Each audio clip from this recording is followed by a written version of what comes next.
ഈശോ മിശിഹായിലെ ഏറ്റവും സ്നേഹം നിറഞ്ഞവരെ, വലിയ നോമ്പിന്റെ 43-ാമത്തെ ദിനത്തില് ഈ രാത്രിയിൽ പ്രാർത്ഥിക്കുവാനായിട്ട് നാം അണഞ്ഞിരിക്കുന്നു. വളരെ പ്രത്യേകമായിട്ട് ഈശോയുടെ പീഡാസഹനങ്ങളോട് ചേർത്ത് വെച്ചുകൊണ്ട് നമ്മൾ ഇന്നത്തെ ദിവ്യകാരുണ്യ ആരാധനയിൽ പ്രാർത്ഥിക്കുകയാണ്. എല്ലാ മക്കളുടെയും നിയോഗങ്ങളും പ്രാർത്ഥനകളും ചേർത്ത് വെക്കുന്നു. ഇന്ന ദിവസം വളരെ പ്രത്യേകമായിട്ട് പിതാവായ ദൈവം ലോകത്തോട് കാണിച്ച വലിയൊരു സ്നേഹമുണ്ട്. ആ സ്നേഹത്തെ കുറിച്ച് ആഴമായിട്ട് നമ്മൾ ധ്യാനിക്കുകയും പ്രാർത്ഥിക്കുകയും ചെയ്യും.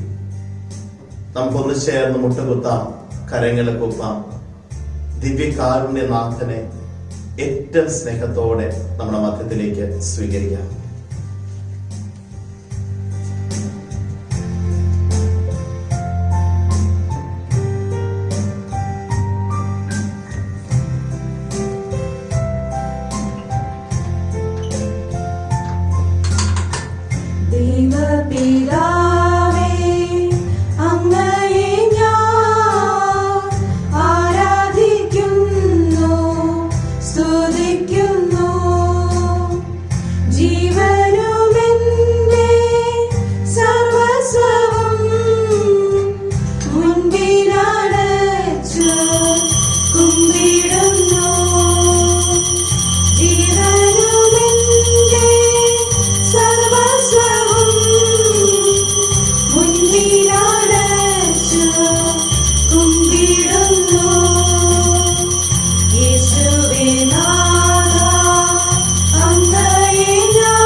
ജീവനും എന്റെ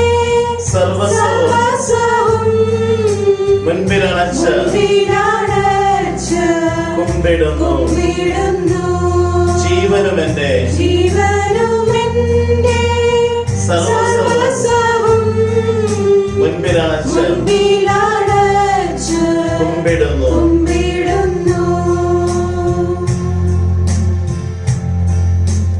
പരിശുദ്ധ പരമ ദിവ്യകാരുണ്യത്തിന് നിത്യസ്തുതിക്ക് അർഹനായ പരിശുദ്ധ പരമ ദിവ്യകാരുണ്യത്തിന് അനന്ത കൃപയായ പരിശുദ്ധ പരമ ദിവ്യകാരുണ്യത്തിന്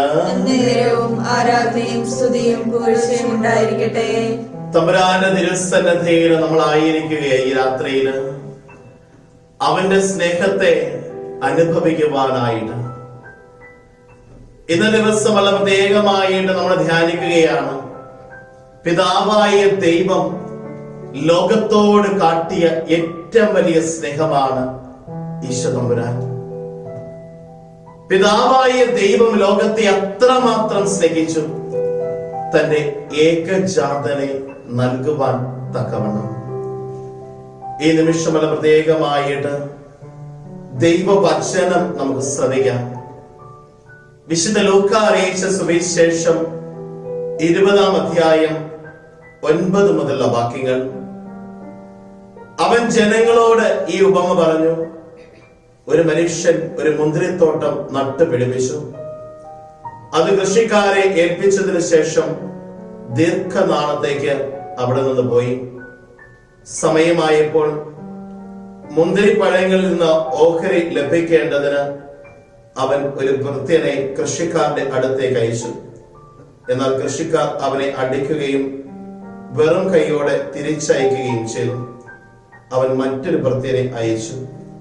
അവനെയും അവർ അടിക്കുകയും അപമാനിക്കുകയും വെറും കൈയോടെ തിരിച്ചയക്കുകയും ചെയ്തു. അവൻ മൂന്നാമത് ഒരുവനെ അയച്ചു. അവർ അവനെ പരിക്കേൽപ്പിക്കുകയും പുറത്തേക്ക് എറിയുകയും ചെയ്തു. അപ്പോൾ തോട്ടത്തിന്റെ ഉടമസ്ഥൻ പറഞ്ഞു, ഞാൻ എന്താണ് ചെയ്യുക? എന്റെ പ്രിയപുത്രനെ ഞാൻ അയക്കും, അവനെ അവർ മാനിച്ചേക്കും.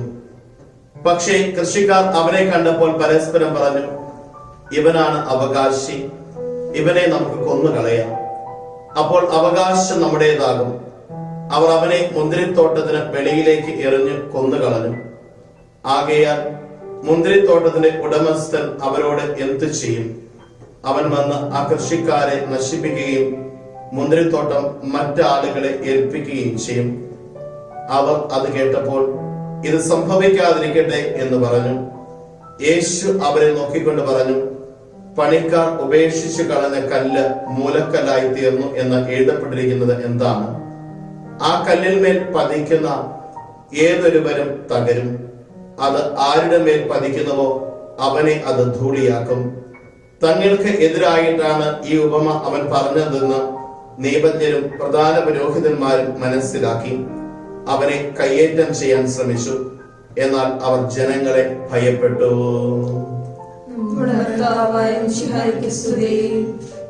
തമ്പുരാന്റെ തിരുസന്നിധിയിൽ നമ്മൾ പ്രാർത്ഥിക്കുവാനായിട്ട് ആയിരിക്കുന്നു. തിരുവചനത്തിൽ നമ്മൾ കണ്ടുമുട്ടുകയാണ് പിതാവായ ദൈവത്തിന്റെ സ്നേഹം. എന്താണ് ഈ ഉപമ നമ്മോട് സംസാരിക്കുന്നത്? ഉൽപ്പത്തിയുടെ പുസ്തകത്തിൽ നമ്മൾ വായിക്കുകയാണ്, ദൈവം മണ്ണ് കൊണ്ട് മനുഷ്യനെ മെനയുകയും അവന്റെ നാസാരന്തരങ്ങളിലേക്ക് തന്റെ ജീവശ്വാസത്തെ അയക്കുകയും ചെയ്തു. ദൈവത്തിൽ നിന്ന് ജീവശ്വാസം സ്വീകരിച്ച മനുഷ്യൻ അവന്റെ കൽപ്പനയ്ക്കെതിരെ പ്രവർത്തിച്ച് എല്ലാവിധ സൗഭാഗ്യങ്ങളും നഷ്ടപ്പെടുത്തി. മണ്ണിൽ നിന്ന് ജനിച്ചവൻ മണ്ണിൽ പണിയെടുത്ത് ജീവിച്ച് ആഹാരം കഴിക്കാനായിട്ട് ദൈവം അവനെ ഏദേൻ തോട്ടത്തിൽ നിന്ന് പുറത്താക്കി. ആ മനുഷ്യന്റെ ജീവിതത്തില് വീണ്ടും വീണ്ടും പാപം കടന്നു വന്നപ്പോൾ പിതാവായ ദൈവം ഒരു രക്ഷാകര പദ്ധതി അവന് വേണ്ടിയിട്ട് വിഭാവനം ചെയ്തു.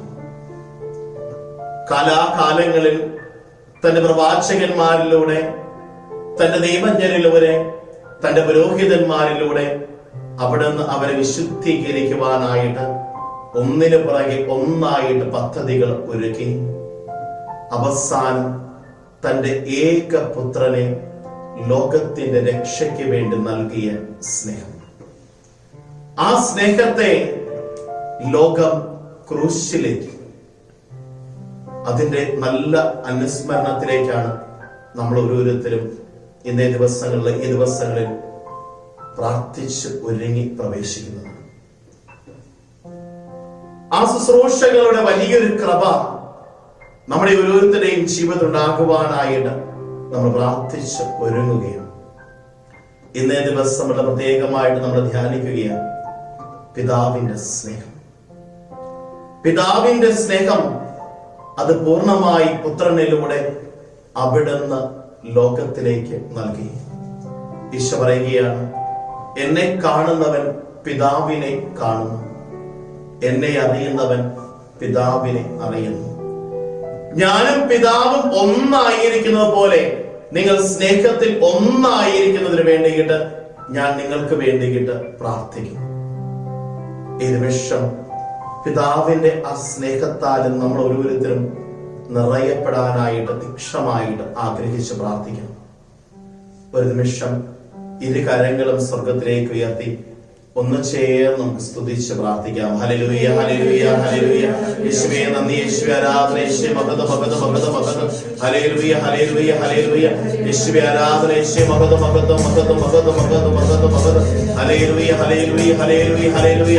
യേശുവേ ആരാധന, ആരാധന, ആരാധന. ധന്യവാനായ കർത്താവേ, നിന്റെ സ്നേഹമാണല്ലോ ഈ നിമിഷം ഞങ്ങളോടൊപ്പം ആയിരിക്കുന്ന ഈ ദിവ്യകാരുണ്യം. ഈശോനാഥ, നിന്റെ വലിയ സ്നേഹം ഈ കാരുണ്യത്തിലൂടെ, ഈ ദിവ്യകാരുണ്യത്തിലൂടെ നീ ഞങ്ങളിലേക്ക് വർഷിച്ചുകൊണ്ടിരിക്കുകയാണല്ലോ. നാഥ, നിന്റെ കൃപയെ അനുഗ്രഹത്തെ ഓർത്ത് ഞങ്ങൾ നന്ദി പറയുന്നു. നിന്റെ അഭിഷേകത്തിന്റെ ശക്തിയാൽ ഞങ്ങളെ നിറയ്ക്കണമേ. വളരെ പ്രത്യേകമായിട്ട് ഈ വലിയ ആഴ്ച തിങ്കളാഴ്ചകള് ഈ ദിവികാല ആരാധനയിൽ പങ്കെടുത്ത് പ്രാർത്ഥിക്കുമ്പോൾ ഈശോയെ നിന്റെ ശക്തിയും കൃപയും ഞങ്ങളിലേക്ക് ഒഴുക്കണമേ എന്ന് തീക്ഷണമായിട്ട് പ്രാർത്ഥിക്കുന്നു.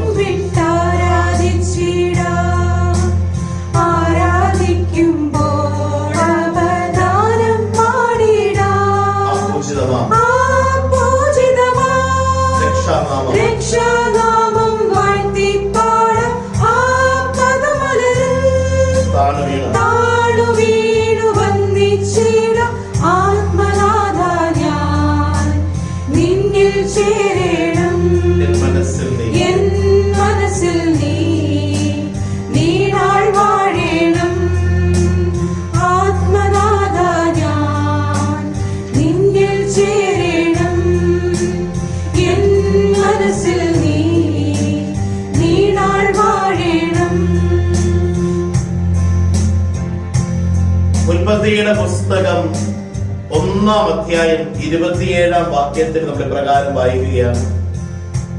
ദൈവം തന്റെ ഛായയിൽ മനുഷ്യനെ സൃഷ്ടിച്ചു. ദൈവത്തിന്റെ ഛായയിൽ അവിടുന്ന് അവരെ സൃഷ്ടിച്ചു. സ്ത്രീയും പുരുഷനുമായി അവരെ സൃഷ്ടിച്ചു. പുറപ്പാടിന്റെ പുസ്തകം 33-ാം അധ്യായം 17-ാമത്തെ വാക്യത്തിന് പ്രകാരം വായിക്കുന്നു. നീ എന്റെ പ്രീതി നേടിയിരിക്കുന്നു, നിന്നെ എനിക്ക് നന്നായി അറിയാം. ഈ നിമിഷം നമ്മളെ ഓരോരുത്തരെയും നന്നായി അറിയുന്ന ദൈവത്തിന്റെ സന്നിധിയിൽ നന്നായിരിക്കുന്നു.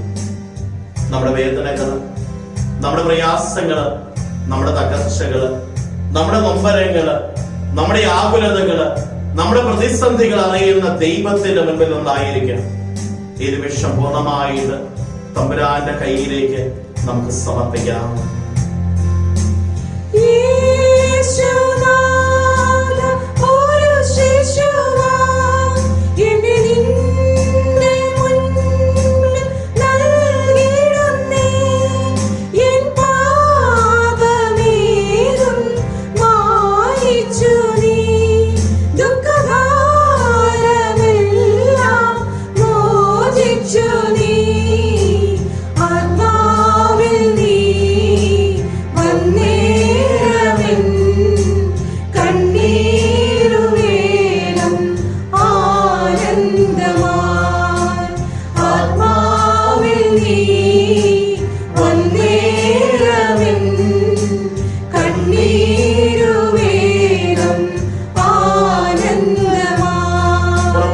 പുസ്തകം 34-ാം അധ്യായം 6-7 വാക്യത്തിൽ നമ്മൾ പ്രകാരം വായിക്കുകയാണ്. കർത്താവ് കാരുണ്യവാനും കൃപാനിധിയുമായ ദൈവം, കോപിക്കുന്നതിൽ വിമുഖൻ, സ്നേഹത്തിലും വിശ്വസ്തതയിലും അത്യുദാരൻ, തെറ്റുകളും കുറ്റങ്ങളും പാപങ്ങളും ക്ഷമിച്ചുകൊണ്ട് ആയിരങ്ങളോട് കരുണ കാണിക്കുന്നവൻ.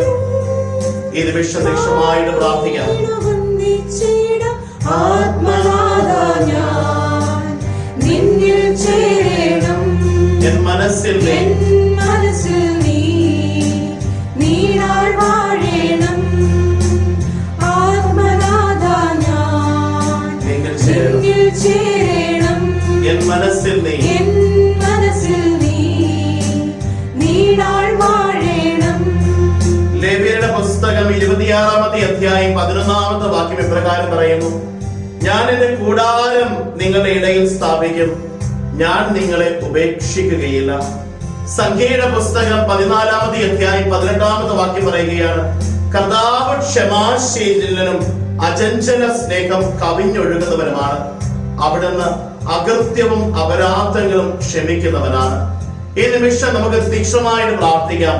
നമ്മുടെ നിരവധിയായ പാപങ്ങളുടെ ബന്ധനങ്ങള് ഈ നിമിഷം എടുത്തു മാറ്റപ്പെടുന്നതിന് വേണ്ടിയിട്ട്, എല്ലാ വിധത്തിലുള്ള പാപത്തിന്റെ ചായ്വുകളും നമ്മുടെ ജീവിതത്തിൽ നിന്ന് എടുത്തു മാറ്റപ്പെടുന്നതിന് വേണ്ടിയിട്ട് ദൈവത്തിന്റെ കൃപയുടെ നിറവ് ഈ നിമിഷം ഒന്ന് ഒഴുകി ഇറങ്ങാനായിട്ട്, എന്റെ ജീവിതത്തിൽ വന്നു ചേർന്നുള്ള പാപത്തിന്റെ മാലിന്യങ്ങളെ ഈശോനാഥ നിന്റെ ദിവ്യകാരുണ്യത്തിന്റെ ശക്തിയാല്, നിന്റെ തിരു രക്തത്തിന്റെ അനന്ത യോഗ്യതയാല് കഴുകി വിശുദ്ധീകരിച്ചുകൊണ്ട് എന്നെ അനുഗ്രഹിക്കണമേ എന്ന് ഈ നിമിഷം നമ്മൾ ദീക്ഷമായിട്ട് പ്രാർത്ഥിക്കുന്നു.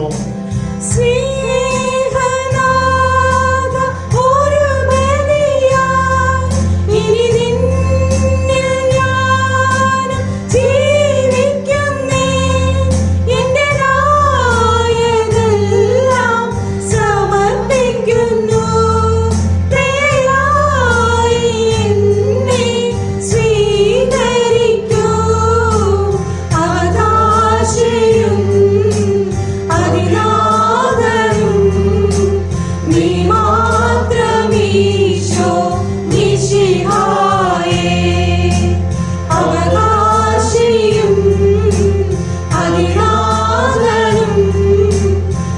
മാത്രമീശോ മിശിഹായേ. നിയമാവർത്തന പുസ്തകം 32-ാമത്തെ അധ്യായം 10-ാം വാക്യം നമ്മളോട് പറയുകയാണ്, അവിടുന്ന് അവനെ മരുഭൂമിയിൽ ശൂന്യത ഓരിയിടുന്ന മണലാരണ്യത്തിൽ കണ്ടെത്തി അവനെ വാരി പുണർന്നു താല്പര്യപൂർവ്വം പരിചരിച്ച് തന്റെ കണ്ണിലുണ്ണിയായി സൂക്ഷിച്ചു. വീണ്ടും നിയമാവർത്തന പുസ്തകം 32-ാമത്തെ അധ്യായം 11-ഉം 12-ഉം വാക്യങ്ങൾ നമ്മൾ പറയുകയാണ്, കൂട് ചലിപ്പിക്കുകയും കുഞ്ഞുങ്ങളെ മുകളിൽ ചിറകിന്മേൽ വെച്ച് വിരിച്ച് ചിറകുകളിൽ കുഞ്ഞുങ്ങളെ വഹിക്കുകയും ചെയ്യുന്ന കഴുകനെ പോലെ അവനെ നയിച്ചത് കർത്താവാണ്. ഈ നിമിഷം ദൈവ തിരുസന്നിധി നമ്മൾ ആയിരിക്കുകയാണ്. നമ്മളെ നെഞ്ചോട് ചേർത്ത് പരിപാലിക്കുന്ന, നമ്മളെ നെഞ്ചോട് ചേർത്ത് സ്നേഹിക്കുന്ന, തന്റെ ചിറകുകളിൽ നമ്മെ സംരക്ഷിക്കുന്ന നമ്മുടെ ദൈവത്തിന്റെ തിരുസന്നിധിയിലേക്ക് ഈ നിമിഷം നിന്റെ എല്ലാ കണ്ണീരും വേദനയും, നിന്റെ എല്ലാ പ്രയാസവും ദുഃഖവും, നിന്റെ എല്ലാ ആകുലതകളും ഈ നിമിഷം നിന്റെ ദൈവത്തിന്റെ തിരുസന്നിധിയിലേക്ക് നീ സമർപ്പിച്ചുകൊണ്ട് പ്രാർത്ഥിക്കട്ടെ. ആരാധിച്ചിടാം, കുമ്പിട്ടാരാധിച്ചിടാം, ആരാധിക്കുമ്പോൾ അവദാനം പാടിടാം. ആ പൂജിതമാം രക്ഷാനാമം വാഴ്ത്തിപ്പാടാം. ആ പദമലരിൽ താണു വീണു വന്ദിച്ചിടാം. ആത്മനാഥാ ഞാൻ നിന്നിൽ ചേരണം, എൻ മനസ്സിൽ നീ നീടാൾ വാഴണം. ആത്മനാഥാ ഞാൻ നിന്നിൽ ചേരണം, എൻ മനസ്സിൽ നീ എൻ മനസ്സിൽ നീ നീടാൾ വാഴണം. ഒരു നിമിഷം കരങ്ങൾ കൂപ്പി ഏറ്റവും നിഷ്ഠമായിട്ട് പ്രാർത്ഥിക്കട്ടെ. സാമുവേൽ പ്രവാചകന്റെ 2-ാമത്തെ പുസ്തകം 22-ാമത്തെ അധ്യായം 17-ാം വാക്യം ഇന്ന് നമ്മളോട് അരുളി ചെയ്യുകയാണ്, അത്യുന്നതങ്ങളിൽ നിന്നും കൈനീട്ടി അവിടുന്ന് എന്നെ പിടിച്ചു, പെരുവെള്ളത്തിൽ നിന്ന് അവിടുന്ന് എന്നെ പൊക്കിയെടുത്തു. ഇന്നേ ദിവസം ദൈവം നമുക്ക് തരുന്ന വചനം ഇതാണ്, അത്യുന്നതങ്ങളിൽ നിന്ന് കൈനീട്ടി അവിടുന്ന് എന്നെ പിടിച്ചു, പെരുവെള്ളത്തിൽ നിന്ന് അവിടുന്ന് എന്നെ പൊക്കിയെടുത്തു. വീണ്ടും രാജാക്കന്മാരുടെ 1-ാമത്തെ പുസ്തകം 8-ാം അധ്യായം 23-ാം വാക്യം പറയുന്നു, ഇസ്രായേലിന്റെ ദൈവമായ കർത്താവേ, പൂർണ്ണ ഹൃദയത്തോടെ അങ്ങേ സന്നിധിയിൽ വ്യാപരിക്കുന്ന ദാസന്മാരോടുള്ള ഉടമ്പടി പാലിക്കുകയും അനന്ത സ്നേഹം അവരുടെ മേൽ ചൊരിയുകയും ചെയ്യുന്ന അങ്ങേ പോലെ ആകാശത്തിലും ഭൂമിയിലും മറ്റൊരു ദൈവം ഇല്ല. ഈ നിമിഷം കരങ്ങൾ പ്രത്യക്ഷമായി പ്രാർത്ഥിക്കും. ഇന്നേ ദിവസം പ്രാർത്ഥനാ നിയോഗങ്ങള് സമർപ്പിച്ച അനേകരുണ്ട്. അവരെ ഓരോരുത്തരെയും ചേർത്ത് വെക്കുകയാണ്. അവരുടെ പേരുകളോട് കൂട്ടിച്ചേർത്തുകൊണ്ട് ഈ നിമിഷം സമർപ്പിച്ച് പ്രാർത്ഥിക്കുകയാണ്. അഖിലിന്റെ നിയോഗത്തെ സമർപ്പിക്കുന്നു, ഷിജോയുടെ നിയോഗത്തെ സമർപ്പിക്കുന്നു, ടിജിയുടെ നിയോഗത്തെ സമർപ്പിക്കുന്നു, പോളിന്റെ നിയോഗത്തെ സമർപ്പിക്കുന്നു, അഖിലയുടെ നിയോഗത്തെ സമർപ്പിക്കുന്നു, റജിയുടെ നിയോഗത്തെ സമർപ്പിക്കുന്നു, ഷൈജുവിന്റെ നിയോഗത്തെ സമർപ്പിക്കുന്നു, ജോസ്നയുടെ നിയോഗത്തെ സമർപ്പിക്കുന്നു, സ്മിതയുടെ നിയോഗത്തെ സമർപ്പിക്കുന്നു, വത്സമ്മയുടെ നിയോഗത്തെ സമർപ്പിക്കുന്നു, പാപ്പച്ചന്റെ നിയോഗത്തെ സമർപ്പിക്കുന്നു, ചിന്നമ്മയെ സമർപ്പിച്ചുകൊണ്ട് പ്രാർത്ഥിക്കുന്നു, റീറ്റയെ സമർപ്പിക്കുന്നു, ലിയോണിനെ സമർപ്പിക്കുന്നു, ഷൈജിയെ സമർപ്പിക്കുന്നു, ബിനോയെ സമർപ്പിക്കുന്നു, ആന്റണിയെ സമർപ്പിക്കുന്നു, സിനോജിനെ സമർപ്പിക്കുന്നു, പോളിനെ സമർപ്പിക്കുന്നു, അരുണിനെ സമർപ്പിക്കുന്നു, ജോബി ആർവിയെ സമർപ്പിച്ചുകൊണ്ട് പ്രത്യേകമായിട്ട് പ്രാർത്ഥിക്കുന്നു. ഈ നിമിഷം വളരെ പ്രത്യേകമായിട്ട് പ്രിയ എന്നൊരു മകള് അടുത്ത ദിവസം പരീക്ഷ എഴുതുന്ന മകളെ പ്രത്യേകമായിട്ട് സമർപ്പിക്കുന്നു. സലീന എന്ന് പറയുന്ന ഒരു അമ്മ മകന്റെ ജോലിക്ക് വേണ്ടിയിട്ട് ദീക്ഷമായിട്ട് പ്രാർത്ഥിക്കുന്നു, അവരെ സമർപ്പിച്ചുകൊണ്ട് പ്രാർത്ഥിക്കുന്നു. സോണിയെ സമർപ്പിച്ചുകൊണ്ട് പ്രാർത്ഥിക്കുന്നു. വളരെ പ്രത്യേകമായിട്ട് ജീവിതത്തിന്റെ എല്ലാ നിയോഗങ്ങളുമായിട്ട് ആയിരിക്കുന്ന അനേകം മക്കളുണ്ട്. അവരെ ഓരോരുത്തരെയും അവരുടെ നിയോഗങ്ങളോട് ചേർത്ത് വെച്ചുകൊണ്ട് പ്രാർത്ഥിക്കുന്നു. രാജിയെ സമർപ്പിച്ചുകൊണ്ട് പ്രത്യേകമായിട്ട് പ്രാർത്ഥിക്കുന്നു. ഈ നിമിഷം വളരെ പ്രത്യേകമായിട്ട് ഏതെങ്കിലുമൊക്കെ രീതിയിൽ ദുഃഖങ്ങളിലൂടെ വേദനകളിലൂടെ കടന്നു പോകുന്ന എല്ലാ കുടുംബനാഥമാരെ ഈ നിമിഷം സമർപ്പിച്ചുകൊണ്ട് പ്രാർത്ഥിക്കുകയാണ്. കുടുംബത്തിന്റെ കലഹത്തിന്റെ ദുരാത്മാവ് മൂലം ഈ ദിവസം കണ്ണീരിലായിരിക്കുന്ന എല്ലാ കുടുംബനാഥമാരെയും ഈ നിമിഷം സമർപ്പിച്ചുകൊണ്ട് പ്രാർത്ഥിക്കുകയാണ്. ജോലിയില്ലാതെ വിഷമിക്കുന്ന, കുടുംബം പോറ്റുവാനായിട്ട് വിവിധങ്ങളായ രീതിയിൽ വിഷമതകളിലൂടെ കടന്നു പോകുന്നത്, മാനസിക പ്രയാസത്തിലൂടെ കടന്നു പോകുന്ന കുടുംബനാഥന്മാരെ സമർപ്പിച്ചുകൊണ്ട് ഈ നിമിഷം പ്രാർത്ഥിക്കുന്നു. ഈശോനാഥ, നിന്റെ സഹനത്തോട് ചേർത്ത് വെച്ചുകൊണ്ട്, നിന്റെ പീഡാസഹനത്തോട് ചേർത്ത് വെച്ചുകൊണ്ട് ഈ നിമിഷം ഞങ്ങൾ ധ്യാനിച്ച് പ്രാർത്ഥിക്കുമ്പോൾ ഈശോയെ, നീ കാണിക്കുന്ന വലിയ സ്നേഹമാണ് ഞങ്ങളുടെ ജീവിതം ഞങ്ങൾ അനുഭവിക്കുന്നത്. ഞങ്ങൾക്കറിയാം, പെരുവെള്ളത്തിന്റെ നടുവിൽ നിന്ന് നീ ഞങ്ങളെ പൊക്കിയെടുത്തു. ഞങ്ങൾക്കറിയാം ഈശോയെ, നീ കൈനീട്ടി ഞങ്ങളെ പിടിച്ചെടുക്കുകയാണ്. ഞങ്ങൾക്കറിയാം ഈശോയെ, ഈ നിമിഷം ഞങ്ങൾ തീക്ഷണമായിട്ട് പ്രാർത്ഥിക്കുകയാണ്. ഈശോയെ, നീ കൈനീട്ടി ഞങ്ങളെ പിടിച്ചെടുക്കുക, നീ കൈനീട്ടി ഞങ്ങളെ പൊക്കിയെടുക്കുക, നീ കൈനീട്ടി ഞങ്ങളെ സംരക്ഷിക്കുക. ഞങ്ങൾ ഉറച്ച വിശ്വാസത്തോടെ ഈ നിമിഷം നിന്റെ തിരുസന്നിധിയിലായിരിക്കുന്നു. ഞങ്ങളുടെ നിരവധിയായ പ്രാർത്ഥനകൾക്ക് ഈശോ തമ്പുരാനെ നീ കൃപയും അനുഗ്രഹവും ഒഴുക്കണമേ. പ്രത്യേകിച്ച് ഏതെങ്കിലുമൊക്കെ രീതിയിൽ വേദനകളുമായിട്ട് ആയിരിക്കുന്നവര്, ഇന്നേ ദിവസം നിയോഗങ്ങളെ ഈ നിമിഷം സമർപ്പിച്ചുകൊണ്ടിരിക്കുന്നവര്, കമന്റ് ബോക്സിലൊക്കെ നിയോഗങ്ങൾ സമർപ്പിച്ച് പ്രാർത്ഥിക്കുന്ന ദൈവജനത്തിന്റെ കണ്ണീരിനെ, വേദനയെ സമർപ്പിച്ചുകൊണ്ട് ഈ നിമിഷം പ്രാർത്ഥിക്കുന്നു. എല്ലാ വേദനകളിലേക്കും ആകുലതകളിലേക്കും നാഥ നിന്റെ കൃപ ഈ നിമിഷം ഒഴുകണമേ, കൃപയാൽ അനുഗ്രഹത്താൽ നിറയ്ക്കണമേ എന്ന് ഞങ്ങൾ തീക്ഷണമായിട്ട് പ്രാർത്ഥിക്കുന്നു.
ഒരു നിമിഷം കരങ്ങൾ കൂപ്പി തീക്ഷണമായിട്ട് പ്രാർത്ഥിക്കട്ടെ. നമുക്കിനി കടന്നു വരുന്ന ഒരു വലിയ സമയം നമ്മുടെ തന്നെ ജീവിതങ്ങളെ സമർപ്പിച്ചുകൊണ്ട് ധ്യാനിക്കാം. ഇന്നേ ദിവസം നമ്മൾ ധ്യാനിക്കുന്ന ധ്യാന ചിന്ത പിതാവായ ദൈവത്തിന്റെ സ്നേഹമാണ്. പുത്രനെ നൽകി സ്നേഹിക്കുന്ന പിതാവായ ദൈവം.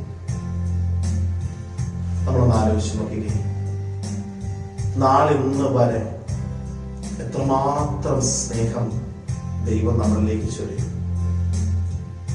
നമ്മുടെ മാതാപിതാക്കളിലൂടെ, സഹോദരി സഹോദരങ്ങളിലൂടെ, ബന്ധമിത്രാദികളിലൂടെ, നമ്മുടെ വൈദികരിലൂടെ, സിസ്റ്റേഴ്സിലൂടെ, നമുക്ക് പ്രിയപ്പെട്ടവരിലൂടെ, നമുക്ക് യാതൊരു പരിചയമില്ലാത്തവരിലൂടെ ഒക്കെ തമ്പുരാൻ നമ്മളിലേക്ക് ഒത്തിരി സ്നേഹം ചെയ്യും. ഈ നിമിഷം വളരെ പ്രത്യേകമായിട്ട് ദൈവ തിരുസന്നിധിയിൽ നന്ദി പറയും. അതോടൊപ്പം തന്നെ നമ്മളൊന്ന് പ്രാർത്ഥിച്ചു നോക്കി, എത്രമാത്രം സ്നേഹം നമുക്ക് കിട്ടി, എത്രമാത്രം തിരിച്ചു കൊടുക്കാനായിട്ട് ജീവിതത്തിന് പറ്റിയിട്ടുണ്ട്. ഞാൻ സ്നേഹിക്കാൻ അവസരമുണ്ടായിട്ടും സ്നേഹിക്കാത്ത നിമിഷങ്ങൾ, സ്നേഹം തന്നവരെ വേദനിപ്പിച്ച നിമിഷങ്ങൾ, സ്നേഹത്തെ തിരസ്കരിച്ച നിമിഷം,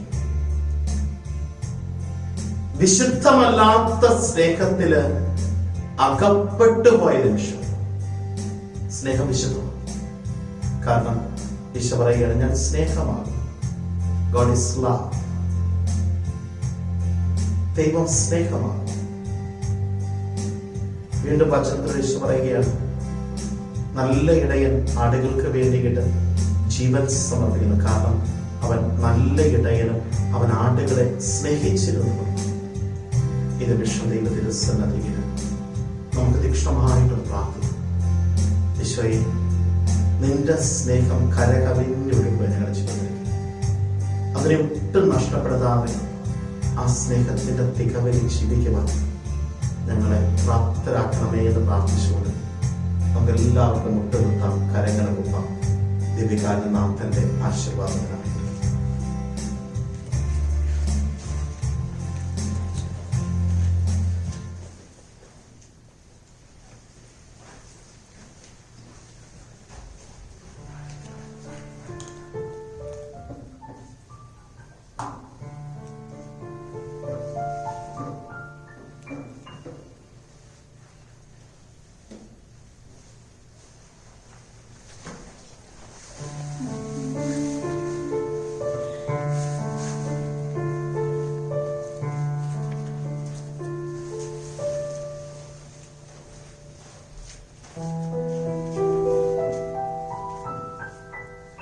പരിശുദ്ധ ശരീരത്താലും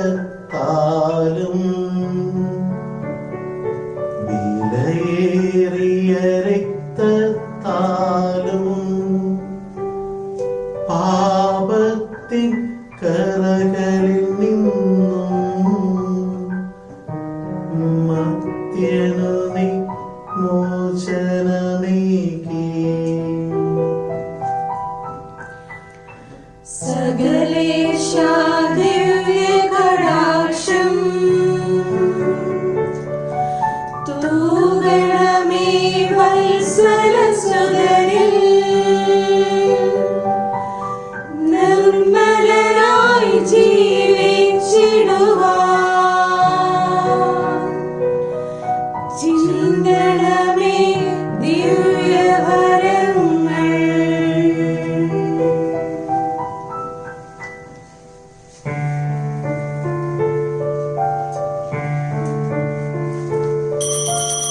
പരിശുദ്ധ പരമ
നിമിഷം കരങ്ങൾ കൂപ്പി ദൈവതിരുസന്നിധിയിൽ നന്ദി പറഞ്ഞ് പ്രാർത്ഥിക്കാം.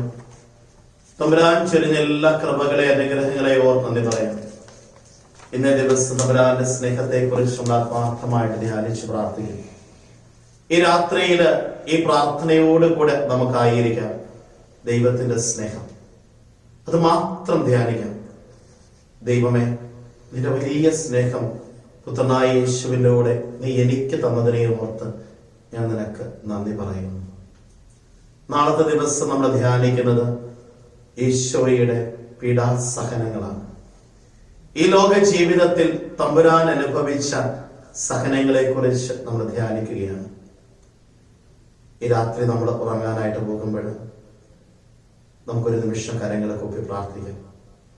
പിന്നെ എല്ലാ വിധത്തിലുള്ള തിന്മകളിൽ നിന്നും, അനർത്ഥങ്ങളിൽ നിന്നും, വേദനകളിൽ നിന്നും, ആദികളിൽ നിന്നും, വ്യാധികളിൽ നിന്നും കാത്തു പരിപാലിക്കണമേ.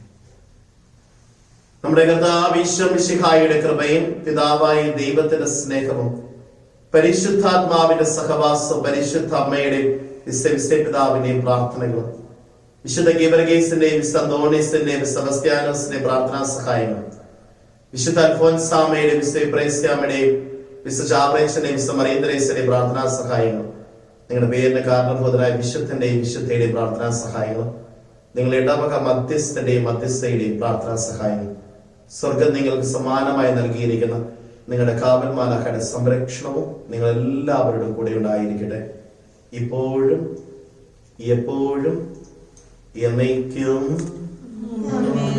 നമുക്കൊന്ന് ചേർന്ന് കുരിശ് വരച്ച് ശുശ്രൂഷ അവസാനിപ്പിക്കാം. തമ്പുരാനെ, വിശുദ്ധ കുരിശിന്റെ അടയാളത്താലെ ഞങ്ങളുടെ ശത്രുക്കളിൽ നിന്ന് ഞങ്ങൾ രക്ഷിക്കാം. ഞങ്ങൾ തമ്പുരാനെ പിതാവിന്റെയും പുത്രന്റെയും പരിശുദ്ധാത്മാവിന്റെയും നാമത്തിൽ ആമേൻ. ഈശോ മിശിഹായ്ക്ക് പരസ്പരം സ്തുതിയെല്ലാം. ദൈവം എല്ലാവരെയും ഈ രാത്രി സമർത്ഥമായിട്ട് അനുഗ്രഹിക്കട്ടെ. പ്രിയമുള്ളവരെ, ഈ ആരാധന സാധിക്കുന്ന എത്രയും ദൈവമക്കൾക്ക് ഇന്ന് തന്നെ പങ്കുവെച്ചു കൊടുക്കുവാനൊക്കെ ആയിട്ട് എല്ലാവരും പരിശ്രമിക്കുക. ആമേൻ.